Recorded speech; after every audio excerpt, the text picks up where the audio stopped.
Welcome back to CoachTrick, where magic meets inspiration.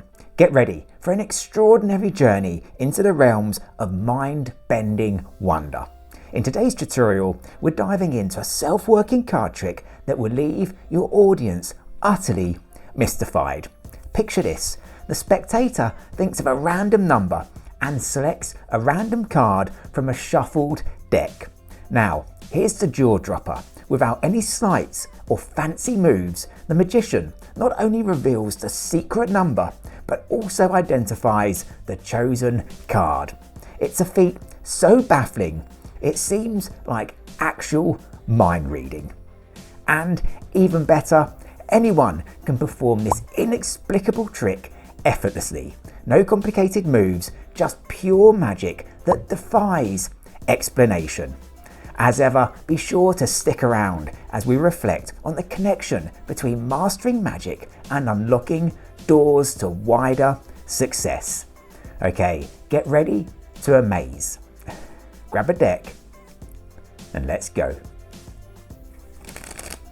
Okay, as ever, let's kickstart by taking a look at the effect itself. In this effect, you're going to try to read the mind of the spectator.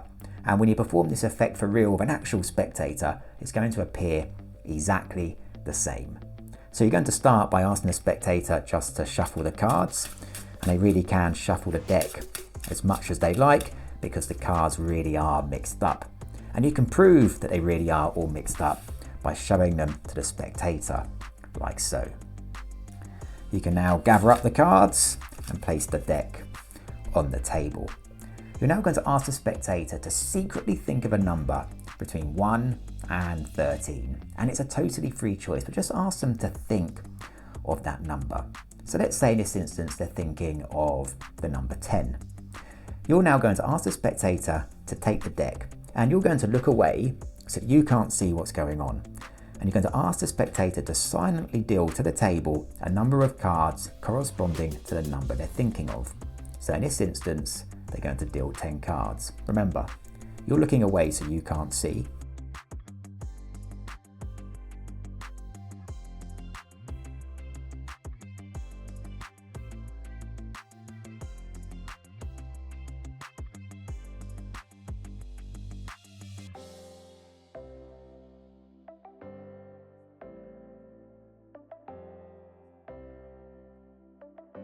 And then give the deck a cut anywhere that they want, just like so, in order to lose their card into the deck.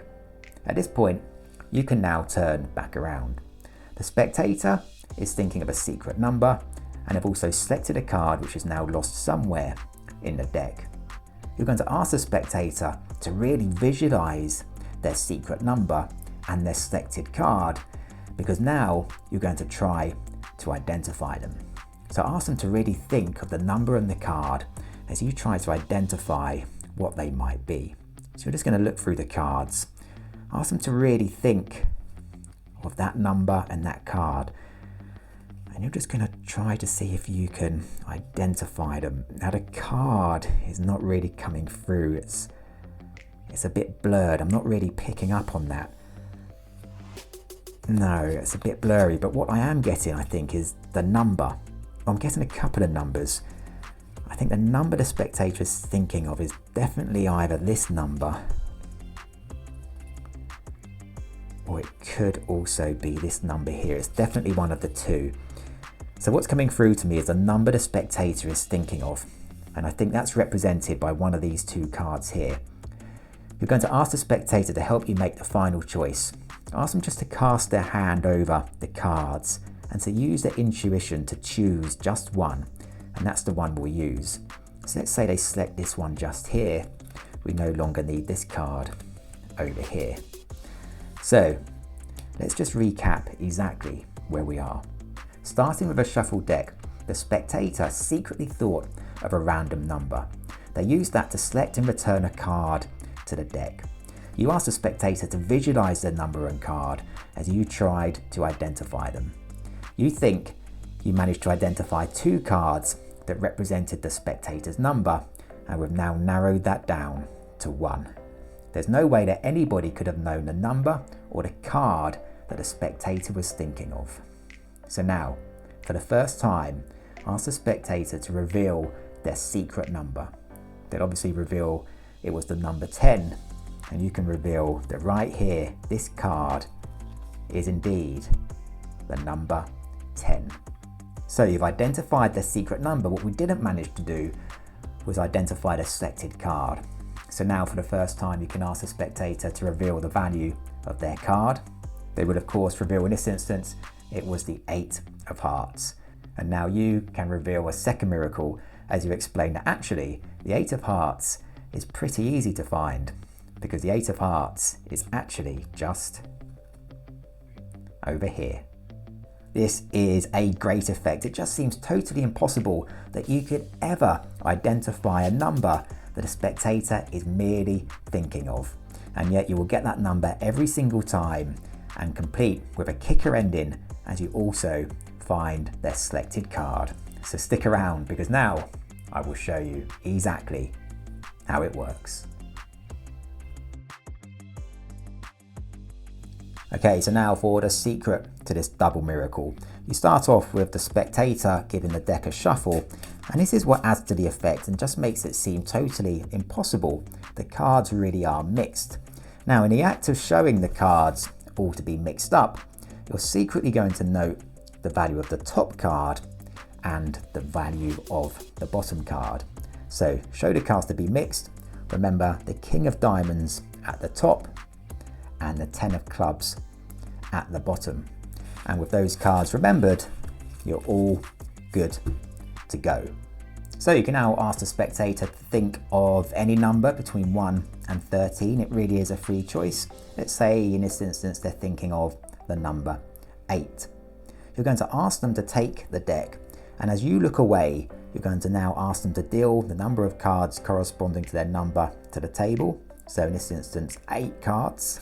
1, 2, 3, 4, 5, 6, 7, 8. Ask them to look at the last card there and remember that as their selected card, the 3 of clubs. Place that back on the pack, place the pack on the deck, give the deck a cut anywhere that they like, and now you can turn back around.